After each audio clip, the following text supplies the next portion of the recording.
자, 이번에는 차 봤으니까 배도 봐야겠죠. 자, 조선주도 오늘 굉장히 좋습니다.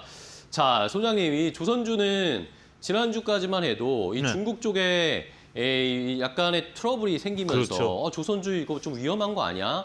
중국이 건들면 약간 불안하지 않나라는 그런 이야기가 있었는데 뭐 금세 이거 다 떨쳐버렸어요. 그렇습니다. 오늘 시장이 흔들리는데 시장을 유심히 보셨던 분들은 차 수장이 자동차를 했으면 다음은 조선주다라는 걸 맞추신 분들이 많으셨을 거예요. 네. 왜냐하면 오늘 유일하게 강한 섹터가 두 섹터예요. 그러니까요. 그렇기 때문에 강한 섹터를 얘기하니까 지금 이제 조선주를 봐야 된다라고 말씀을 좀 드릴 수가 있겠죠.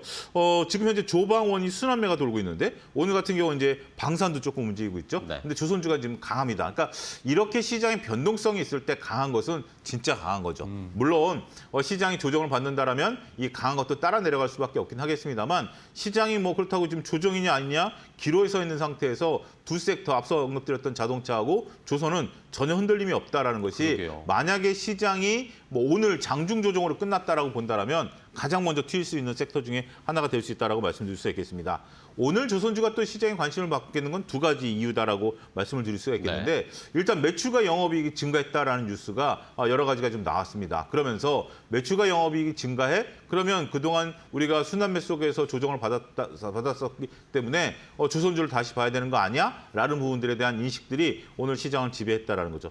두 번째는 특정 선박입니다. LNG 선박에 대한 기대감이 오늘 좀 많이 올라갔어요. 그러면서 LNG 선박에 대한 기대감이 높은 기업들의 주가가 상당히 높은 주가 반등을 좀 나타내고 있는 모습들을 보여주고 있기 때문에 전체적으로 보면 오늘 그동안의 조선주들 물론 이 두 뉴스는 새로운 뉴스는 아니에요. 네. 하지만 앵커께서 말씀하신 것처럼 지금 일단 뭔가 새로운 뉴스를 좀 기다리고 있는 상태에서 지나간 뉴스라도 다시 한번 이런 것들을 발굴이 돼서 얘기가 나오고 있다는 것이 매우 긍정적인 모습이 아니겠나 이렇게 좀 말씀드릴 수가 있겠습니다. 네.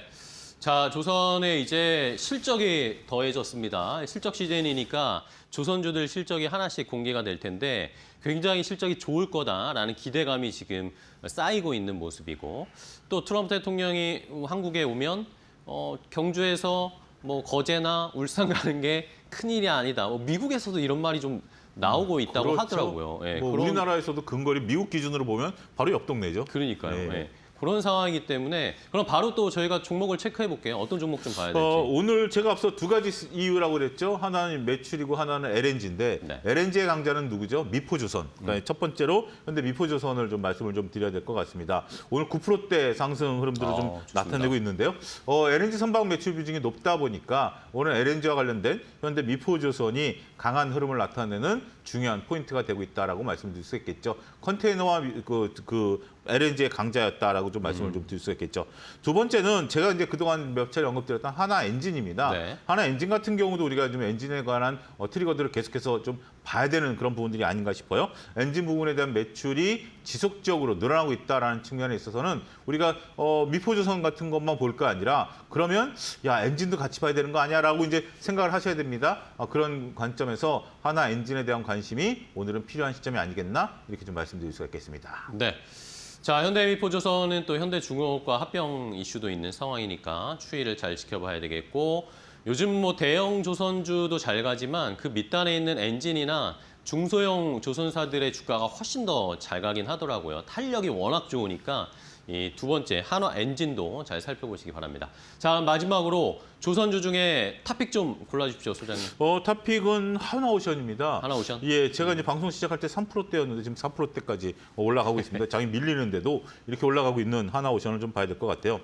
조선과 방산의 이제 양대 모멘텀을 다 가지고 있다라는 거죠. 오늘 네. 방산도 움직이고 있기 때문에 조선과 방산에 대한 모멘텀이 다 살아있다라고 말씀드릴 수 있겠죠. 조금만 올라가면 신고가입니다. 이런 부분들이 좀 나타날 거고 그리고 이제 마스카 프로젝트가 움직이게 되면 이거는 우리가 관세협정과 상관없이 미국 입장에서는 꼭 해야 되는 어떤 당위성이 있는 프로젝트 아니겠습니까? 그쵸. 이런 당위성이 있는 프로젝트를 진행하게 된다라면 당연히 수혜를 볼 수 있겠죠. 극단적으로 관세 협정이 어그러진다 하더라도 미국이 마스가 프로젝트를 포기할까요? 뭐 그렇게 보여지지는 않죠. 그러니까 이거는 뭐 극단적인 생각이긴 합니다만 그럼에도 불구하고 한다라면 이게 정상적인 관세 협정에서 충분히 수혜를 볼 수 있다라는 점을 시청자 여러분들께서는 잘 인식하시고 흔들릴 때마다 하나오션에 대한 믿음을 갖고 저는 모아가야 된다라고 좀 보여져요. 하나오션 같은 경우는 미국이 포기할 수 없는 중요한 모멘텀을 가지고 있다 이렇게 정리하겠습니다. 네. 자, 뭐 마지막에 말씀해 주신 게 맞는 것 같아요. 조선을 우리가 너무 많이 올라와서 좀 이제는 부담스럽지 않나라고 의심할 때마다 미국에서는 계속 자꾸 이슈를 터뜨려주고 마스가에 대한 의지를 보여주고 이러면서 주가가 한 단계 한 단계씩 계속 레벨업되고 있습니다. 자, 그러면 하나오션 이제 신고가를 앞두고 있는 상황인데 가격 전략은 어떻게 잡을까요? 지금 11만 8,400원이고요. 네. 목표가는 11만 5천 원 이하에서 매수가 좀 들어가면 좋을 것 같고요. 목표가는 15만 원 제시하고 손절 라인은 11만 원 제시하도록 하겠습니다. 알겠습니다.